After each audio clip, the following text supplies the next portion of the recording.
రెండో టర్మ్కి వచ్చే వరకు కేసీఆర్ గారి ప్రభుత్వంలో కాంగ్రెస్ వాళ్ళకు ఒకటి అర్థమైంది. కేసీఆర్కు రైతులకు దృఢమైన సంబంధం ఏర్పడ్డది. రైతు బంధు ఇచ్చిండు, 73,000 కోట్లు వాళ్ళ ఖాతాలలో వేసిండు. అడగకముందే టైంకు నాట్లు పడే టైంకే పైసలు వేస్తున్నాడు.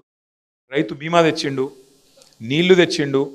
ఇక మరి 70 లక్షల కుటుంబాలు మరి ఆయనకు దృఢపడిపోయి మొత్తానికి ఒక దృఢమైన సంబంధం ఏర్పడితే ఎట్లా దీన్ని ఎట్లన్నా ఇచ్చగొట్టాలి అనే ఉద్దేశంతో ఇప్పుడు మీరు మాట్లాడిన R&B మినిస్టర్ కానీ భువనగిరి ప్రాంతంలో, మునుగోడు ప్రాంతంలో, ఇంకా ఇతర ప్రాంతాల్లో ఎక్కడెక్కడి నుంచి అయితే RRR పోతున్నదో కాంగ్రెస్ నాయకులు ఎట్లయితే మేనిఫెస్టోలో చెప్పిర్రో అట్లే అడ్డగోలుగా వాళ్ళ నోటికి ఎంత వస్తే అంతా మీకు ఇష్టం ఉన్నట్టు హామీలు ఇచ్చినారు. నేను చూసిన నిన్న దామోదర్ రెడ్డి గారు నేను వీడియో చూపెట్టిన మునగాక మొన్న వెంకటరెడ్డి ఏం మాట్లాడిండు ఆనాడు, కోమటిరెడ్డి వెంకటరెడ్డి భువనగిరి ర్యాలీలు అనేది నేను చూసిన. చాలా నోటికి వచ్చినట్టు కాదు, ఎంతంటే అంత ఎటు పడితే అటు మాట్లాడిండు. మళ్ళీ అదే వెంకటరెడ్డి గారు ఇవాళ ఏమంటుండు, మీరు పోతే అది అయ్యేది ఉందా పోయేది ఉందా, RRR అవుతుందో పోతుందో నాకేం తెలుసు, నాకు తెలియదు ఎత్తేసినట్టు మాట్లాడుతూ ఉన్నాడు.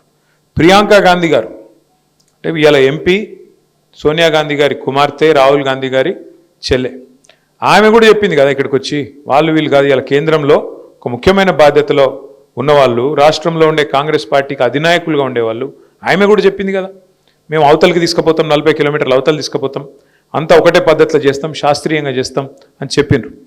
ఆ మాటలన్నీ నమ్మి మీరు భువనగిరిలో గెలిపించారు, మునుగోడులో గెలిపించిండ్రు, మొత్తం నల్గొండ జిల్లా అంతా కూడా గెలిపించినారు, ఇంకా చాలా చోట్ల కూడా గెలిపించినారు. దాని దయతోనే మీ దయతోనే ఇలా కాంగ్రెస్ గద్దెనెక్కింది, అధికారంలో కూర్చున్నది.